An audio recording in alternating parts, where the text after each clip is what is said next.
Super. Nova. Le toast. Alors aujourd'hui, c'est un toast à la Biélorussie et à sa population qui doit subir les actions de Loukachenko, son président, à ne pas confondre avec Shevchenko, attaquant ukrainien et ancien ballon d'or.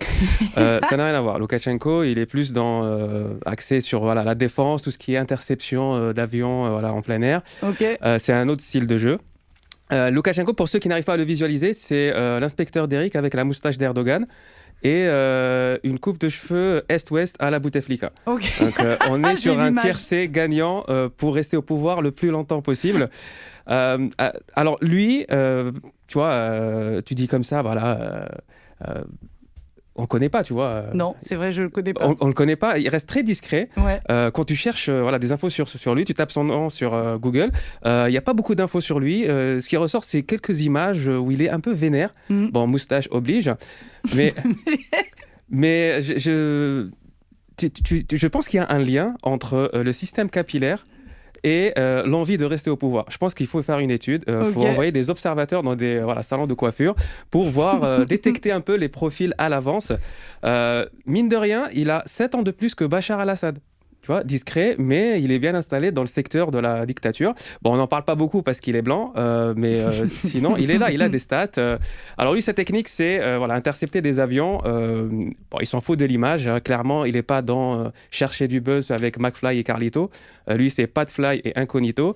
Intercepter des vols en 2021, c'est incroyable parce qu'il détourne un vol, il capture l'opposant.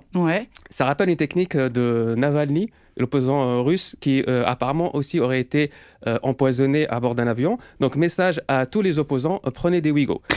Ça sert à rien de prendre des avions, c'est pas safe pour vous. En plus, franchement, s'attaquer à un journaliste qui prend Ryanair, non. Ça se fait pas. Non. Tu crois pas qu'il galère déjà assez, le pauvre? Et connaissant Ryanair, je suis sûr qu'ils vont lui facturer l'atterrissage forcé. Parce que eux, ils sont comme ça. Ils vont dire, c'est à cause de toi. Donc tu payes. C'était marqué dans l'une des clauses qu'on a eues. Tu l'as pas vu. Alors, personnellement, je dois dire un truc. Ryanair, je l'ai pris une fois dans ma vie et plus jamais. Pourquoi? Parce qu'en fait, ils te vendent un Paris-Barcelone pour 20 €. Tu dis, tiens, c'est une bonne affaire. Mais en fait, ils te donnent rendez-vous à Beauvais, ils te déposent à Malaga. Bah oui. Et c'est à toi d'aller chercher le pilote chez lui. Donc au final, tu as passé 2 jours dans un bus, tu n'as pas visité Barcelone et tu as payé 200 balles. Donc hashtag je suis opposant à Ryanair. Waouh. Quel courage, Wari. Non, mais en fait, l'astuce pour détourner l'avion, c'était de dire il y avait une alerte à la bombe. Et t'imagines le journaliste, ce qui se passe dans sa tête pendant la descente. Parce que lui, il se dit, soit c'est pour moi, je vais aller en prison, soit il y a vraiment une bombe à bord, quoi. Tu sais, lui, c'est sûr, il n'a pas applaudi au moment de l'atterrissage. Donc voilà, tout ça pour dire, après ça, toute l'Europe le soutient. L'Union européenne a décidé de le soutenir en interdisant les vols européens vers la Biélorussie et en interdisant les compagnies biélorusses d'aller vers l'Europe. Donc en gros, lui, il va rester coincé là-bas. Donc à moins qu'il y ait un Ouigo qui part, je pense qu'il est dans la merde.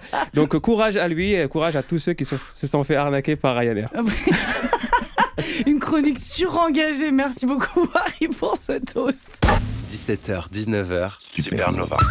Avec Marie Bonisso et des gens bien.